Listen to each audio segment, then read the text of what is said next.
جگر کا خون دے دے کر یہ بوٹے میں نے پالے ہیں۔ السلام علیکم ورحمۃ اللہ وبرکاتہ۔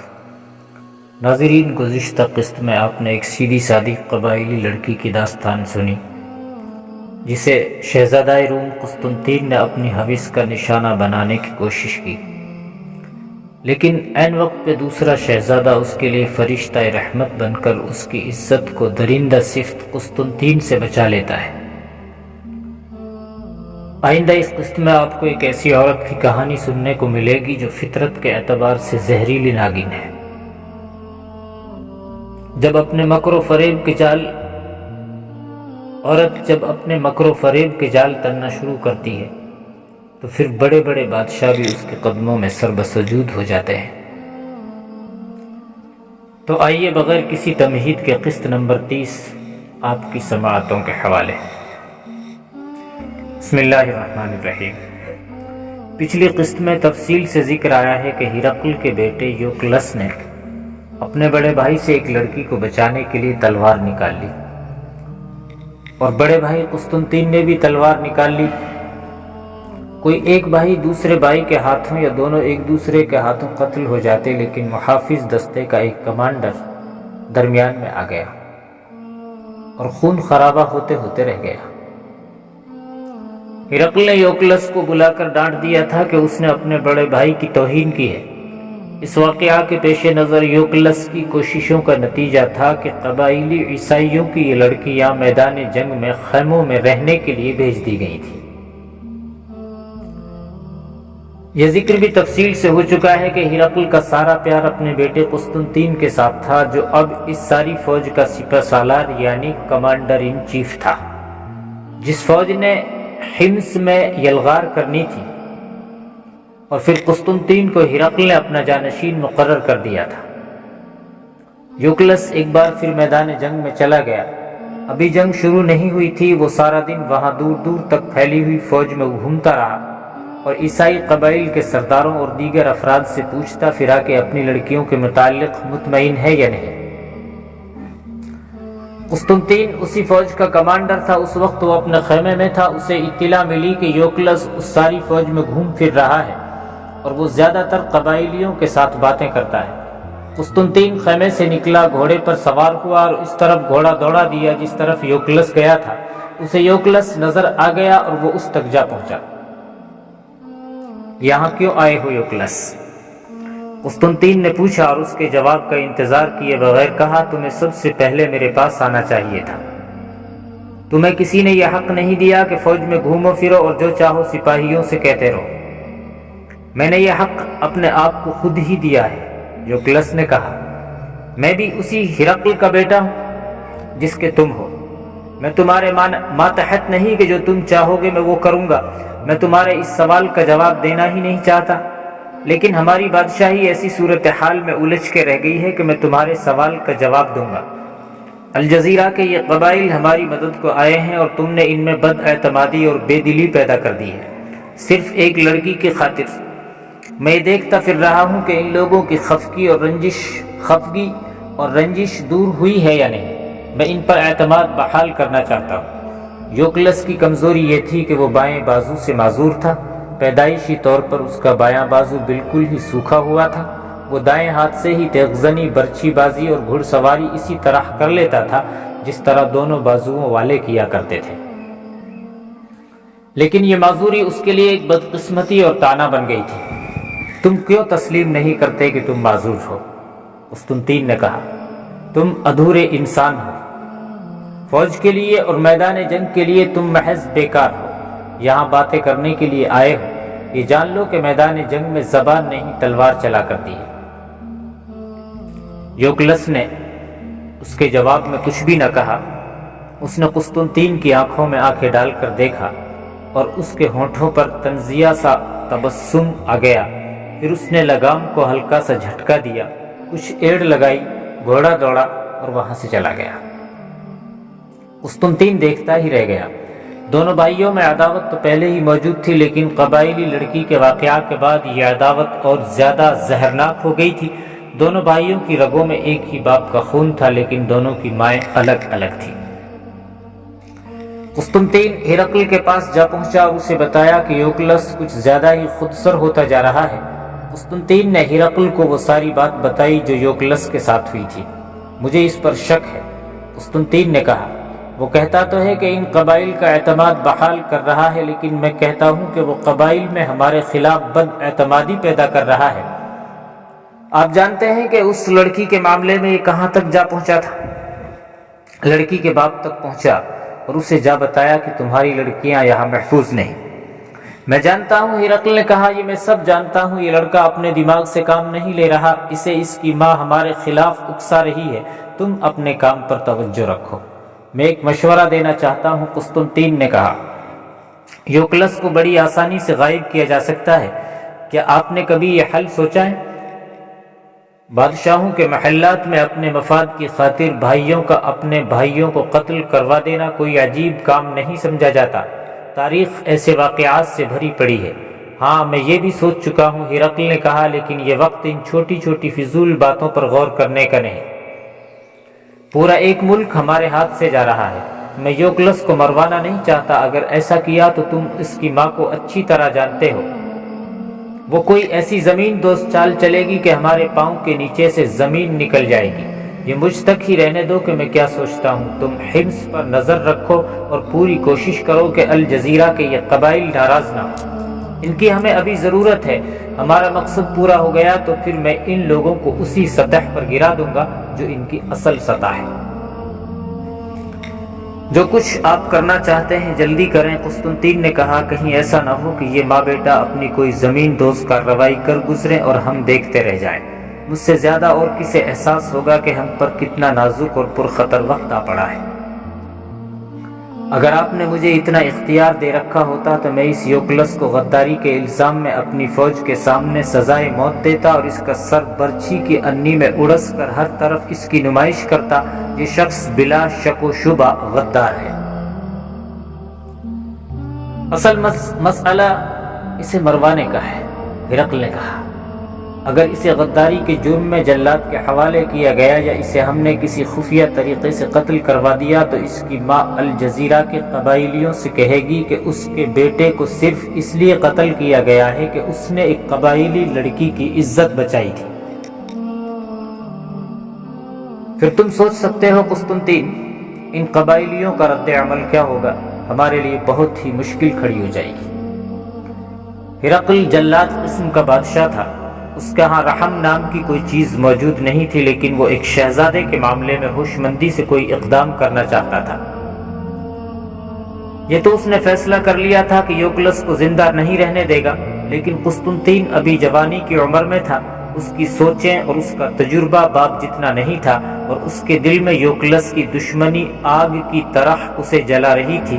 اس لیے وہ چاہتا تھا کہ یوکلس کو فوراً اور اس کے سامنے قتل کر دیا جائے۔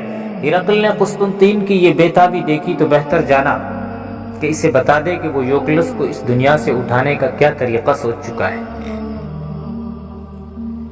میرے عزیز بیٹے، ہرقل نے کہا، میں یوکلس کو ایک رتبہ دے کر ایک جرنیل کے ساتھ میدان جنگ میں بھیجوں گا۔ اسے اور اس کی ماں کو ایک بڑا ہی خوبصورت خواب دکھاؤں گا۔ تم جانتے ہو یوکلس ایک بازو سے کیا لڑے گا، پہلے تصادم میں ہی مارا جائے گا۔ اس سے یہ ہوگا کہ وہ مارا بھی جائے گا اور اس کی ماں فخر سے اس کا ذکر بھی کرے گی کہ اس کا بیٹا میدان جنگ میں لڑتا ہوا مارا گیا ہے۔ کیا آپ اس جرنیل کو پہلے کچھ بتائیں گے؟ قسطنطین نے پوچھا۔ کیا اسے پہلے بتا دیں گے کہ اس لڑکے کو ایسی جگہ دھکیلے جہاں یہ مارا جائے؟ میرے عزیز بیٹے، ہرقل نے ایسے پیار سے کہا جس میں ذرا سا غصہ بھی تھا، معلوم ہوتا ہے تم اپنے اصل فرض کو نظر انداز کر کے صرف اس مسئلے پر دماغ کو مرکوز کیے ہوئے ہو کہ یوکلس کو کس طرح فوراً مار دیا جائے۔ میں نے تمہیں اتنی بڑی فوج کا کمانڈر بنایا ہے، اگر تم نے اسی طرح جذبات سے مغلوب ہو کر اپنی فوج کو لڑایا تو اس کا نتیجہ اس کے سوا اور کچھ نہ ہوگا کہ شکست کھاؤ گے اور دشمن کے ہاتھوں مرو گے یا جنگی قیدی بن جاؤ گے۔ جاؤ، اپنی فوج میں چلے جاؤ اور اس مسئلے کو ذہن سے نکال دو۔ مجھے جو کچھ بھی کرنا ہے وہ میں سوچ چکا ہوں۔ قسطنطین اٹھا اور باہر نکل آیا۔ باپ کے حکم کے مطابق اسی وقت گھوڑے پر سوار ہوا اور محاذ کی طرف چلا گیا۔ جس وقت باپ بیٹا یہ گفتگو کر رہے تھے اس وقت ان کی حاضری میں ایک بڑی ہی خوبصورت اور نازک اندام کنیز یعنی باندی موجود تھی۔ اس کا لباس ایسا ہی تھا کہ برہنہ لگتی تھی۔ وہ ہرقل کی عادات سے واقف تھی۔ تھوڑی تھوڑی دیر بعد وہ اس کے پیالے میں شراب ڈالتی اور الگ جا کھڑی ہوتی تھی۔ اس کا انداز ایسا تھا جیسے ان باتوں سے اس کا کوئی تعلق واسطہ ہی نہ ہو جو ہرقل اور قسطنطین کے درمیان ہو رہی تھی۔ کبھی ہرقل کے اشارے پر وہ کمرے سے باہر چلی جاتی اور کچھ ہی دیر بعد ہرقل 2 بار تالی بجاتا اور کنیز اندر آ جاتی۔ یہ ان بادشاہوں کے انداز تھے جن سے غالباً وہ اپنے آپ کو یقین دلاتے تھے کہ وہ ان لوگوں کے بادشاہ اور دیوتا ہیں، اور لوگوں پر فرض عائد ہوتا ہے کہ وہ بادشاہ کو اپنا خدا سمجھیں۔ یہ نوخیز کنیز ایک بڑی ہی خوبصورت گڑیا تھی جس کے ساتھ بچہ جس طرح چاہتا کھیل سکتا تھا۔ قسطنطین چلا گیا تو ہرقل کے اشارے پر کنیز اس کے قدموں میں بیٹھ گئی اور اس کی ٹانگیں سہلانے لگی۔ ہرقل نے دربان کو بلا کر کہا کہ وہ یوکلس کی ماں کو ساتھ لے آئے۔ ہرقل کی یہ بیوی کہیں دور نہیں تھی، اسی محل کے ایک کمرے میں تھی۔ اطلاع ملتے ہی ہرقل کے پاس پہنچ گئی۔ وہ تقریباً 45 سال عمر کی بڑی ہی خوبصورت اور پرکشش جسم والی عورت تھی۔ شاہی خاندان سے تعلق رکھتی تھی، ہر عیش و آرام میسر تھا، اس لیے اصل عمر سے خاصی چھوٹی لگتی تھی۔ اس کا نام لیزا تھا۔ ہرقل نے اسے بیٹھنے کا اشارہ کیا۔ لیزا کے چہرے پر سوالیہ تاثر تھا۔ ہرقل نے ایک عرصے بعد اسے اس طرح تنہائی میں بلایا تھا۔ لیزا کی ایک تاریخ تھی، لیزا کا ایک اتہاس تھا۔ وہ اپنے ماضی پر اور اپنے خاندانی پس منظر پر بجا طور پر فخر کر سکتی تھی۔ وہ رومی نہیں بلکہ ایرانی تھی اور کسریٰ کے خاندان کی شہزادی تھی۔ مذہبی لحاظ سے وہ آتش پرست تھی۔ جب ایران اور روم برسرے پیکار تھے اور کبھی ایک کو فتح حاصل ہوتی، کبھی دوسرے کو، اور کبھی مصر اور شام ایرانیوں کے زیر تسلط آ جاتے اور کبھی رومیوں کے، اس وقت لیزا کی ملاقات ہرقل کے ساتھ ہوئی تھی، لیکن یہ کوئی دوستانہ ملاقات نہیں تھی۔ لیزا ہرقل کے لیے بڑا ہی حسین پیغام اجل بن کر آئی تھی۔ اس نے اپنا تعارف یوں نہیں کرایا تھا کہ وہ کسریٰ ایران کی شہزادی ہے، بلکہ اس نے اپنے اغوا کا ایک ناٹک کھیلا تھا اور ایک مظلوم مغویہ بن کر ہرقل کے پاس پہنچی یا پہنچائی گئی تھی۔ ہرقل کو بتایا گیا تھا کہ یہ لڑکی ایک تاجر کی بیٹی ہے اور قافلے سے اغوا کر کے لائے ہیں۔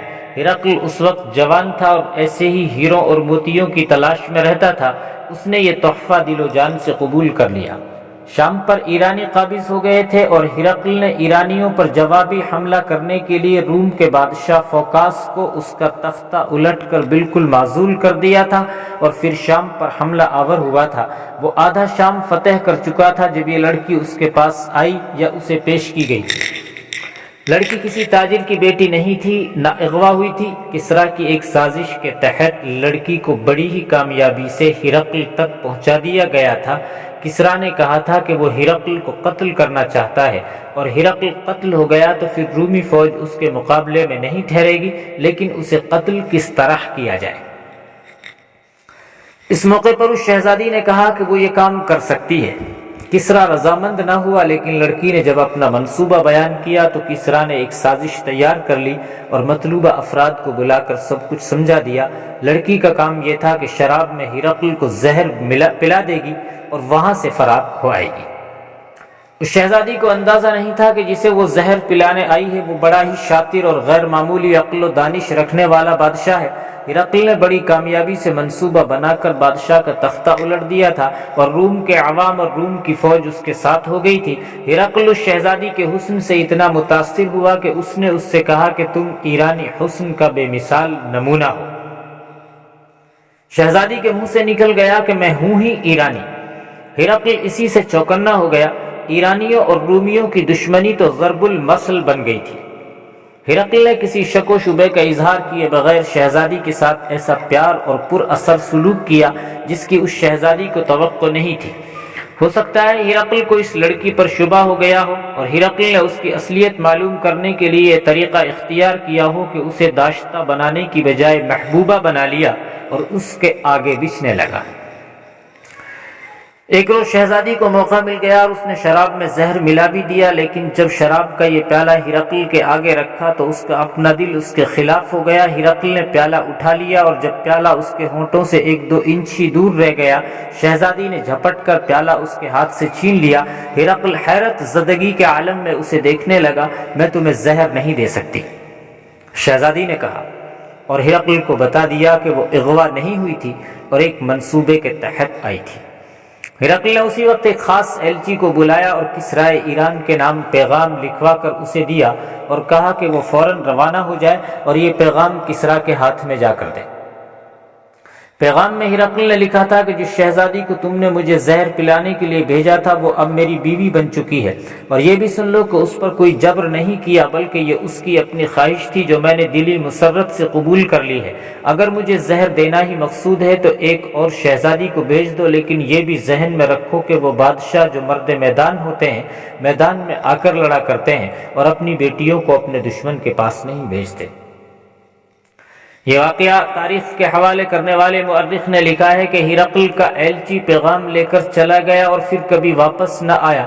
کسرا نے اسے قتل کروا ڈالا تھا۔ ہرقل نے اس شہزادی کو عیسائی بنا لیا اور اس کا نام لیزا رکھا۔ کچھ ہی دن ہرقل کی جذباتی کیفیت یہ رہی جیسے لیزا کے حسن و جمال اور طلسماتی نوجوانی میں کھو گیا ہو۔ لیزا نے پہلے بچے کو جنم دیا تو ہرقل کی توجہ لیزا سے ہٹ گئی۔ یہ پہلا بچہ یوکلس تھا جس کا بایاں بازو پیدائشی طور پر بیکار تھا۔ لیزا خود ہرقل جیسے شاہی خاندان کی شہزادی تھی۔ اسے معلوم ہونا چاہیے تھا کہ یہ تو بادشاہ اپنا حق سمجھتے ہیں کہ ایک چیز ذرا سی بھی پرانی ہو جائے تو اسے پھینک دیتے ہیں اور اسی جیسی ایک اور نئی چیز لے آتے ہیں۔ لیزا نے یوکلس کے بعد ایک بچی کو جنم دیا تو ہرقل اسے یوں نظر آنے لگا جیسے کسی سفر میں ملا تھا۔ کچھ دور تک ہم سفر رہا اور ایک دوراہے پر اس کا راستہ لیزا کے راستے سے جدا ہو گیا تھا۔ لیزا کی جگہ ایک اور کنیز آ گئی اور ہرقل اسے بھی رخصت کرنے والا تھا۔ لیزا نے اپنے آپ کو کوڑے کباڑ کی کوئی چیز نہ سمجھا۔ وہ آخر شاہی خاندان کی فرد تھی، محلاتی سازشوں سے خوب واقف تھی۔ اس کی ماں ایسی ہی ایک سازش کا شکار ہوئی تھی اور اس نے ایسا ہی شکار کھیلا بھی تھا۔ لیزا ایک سے بڑھ کر ایک کارآمد اور تباہ کن سازش سوچ سکتی تھی اور اس پر عمل کروانا بھی جانتی تھی۔ وہ ہرقل کے دماغ پر سوار رہی اور ہرقل اسے نظر انداز نہ کر سکا، بلکہ ہرقل کے دل میں اس کا کچھ ڈر بھی پیدا ہو گیا۔ یہ تھی یوکلس کی ماں جو اسے ہرقل کا جانشین بنوانا چاہتی تھی، لیکن ہرقل نے اپنے دوسرے بیٹے قسطنطین کو جانشین بنا دیا۔ اب ہرقل نے لیزا کو بلایا اور اسے بیٹھنے کا اشارہ کیا۔ وہ بیٹھ گئی تو ہرقل پہلے اس کے منہ کی طرف دیکھتا رہا، پھر سر جھکا لیا۔ کیوں بلایا ہے مجھے؟ لیزا نے یوں پوچھا جیسے ہرقل کوئی چھوٹا سا آدمی ہو۔ تمہارے بیٹے کے متعلق بات کرنی ہے، ہرقل نے کہا۔ میرا ہی نہیں، لیزا نے کہا، وہ تمہارا بیٹا بھی ہے، کہو کیا بات کرنی ہے۔ تمہاری ایک خواہش پوری کرنا چاہتا ہوں، ہرقل نے کہا۔ تم اپنی زندگی میں اس کے سر پر روم کی بادشاہی کا تاج دیکھنا چاہتی ہو؟ میں قسطنطین کو اپنا جانشین مقرر کر چکا ہوں اور کسی وجہ اور جواز کے بغیر اس فیصلے کو منسوخ نہیں کر سکتا، لیکن ایک راستہ نکال لیا ہے۔ میں اپنی زندگی میں ہی سلطنت کے 2 حصے کروں گا، ایک حصہ قسطنطین کا اور دوسرا یوکلس کا ہوگا۔ پہلے اس ملک کے شام کا فیصلہ ہو جانے دو۔ یہ فیصلہ تو ہو چکا ہے، لیزا نے کہا۔ جس دشمن نے تمہیں اتنی تھوڑی تعداد میں ہوتے ہوئے بھی شام کی سرحد تک پہنچا دیا، وہ یہاں سے بھی تمہیں اٹھا دے گا۔ لیزا، ہرقل نے کہا، ایسی مایوسی کی باتیں کیوں کرتی ہو؟ میں ان مسلمانوں سے یہ ملک واپس لے لوں گا اور یوکلس کو اسی ملک کا بادشاہ بنا دوں گا۔ میری دعا بھی یہی ہے، لیزا نے کہا، لیکن یہ ایسے ہی ہے جیسے کوئی کہے کہ میں آسمان سے تارے توڑ کر لاؤں گا اور آدھے تمہیں دے دوں گا۔ میں کہتی ہوں میرے بیٹے کو وہ دیں جو آپ کے ہاتھ میں ہے۔ میں آدھی فوج کی کمان تو اسے فوراً دے رہا ہوں، ہرقل نے کہا۔ میں یوکلس کو محاذ پر بھیج رہا ہوں، اسے ایک جرنیل کے ساتھ لگا دوں گا تاکہ جنگی قیادت کا تجربہ حاصل کرے۔ مجھے پوری امید ہے کہ وہ ایک ہاتھ سے ہی دشمن پر اپنی تلوار کی اور اپنی فوج پر قیادت کی دھاک بٹھا لے گا، پھر میں اسے جرنیل بنا دوں گا۔ آج یہ خیال تمہیں کیوں آ گیا؟ لیزا نے پوچھا۔ آج تک تم اسے بیگانہ کیوں سمجھتے رہے؟ تو ناظرین، قسط نمبر 30 کا اختتام ہوا۔ آئندہ 31 نمبر قسط انشاءاللہ جلد ہی آپ کی خدمت میں حاضر کر دی جائے گی، اور آپ سے گزارش ہے کہ ہمارے یوٹیوب چینل تاریخ اسلاف کو لائک اور سبسکرائب کریں، اور اگر آپ کو پسند آئے تو اپنے دوست احباب کو شیئر بھی کریں۔ ہمارا مقصد اپنی نوجوان نسل کو اسلاف کی تاریخ سے آگہی کرانا ہے، کیونکہ اپنے اسلاف کی تاریخ کو یاد رکھنا ہی زندہ قوموں کی پہچان ہے۔ السلام علیکم ورحمۃ اللہ۔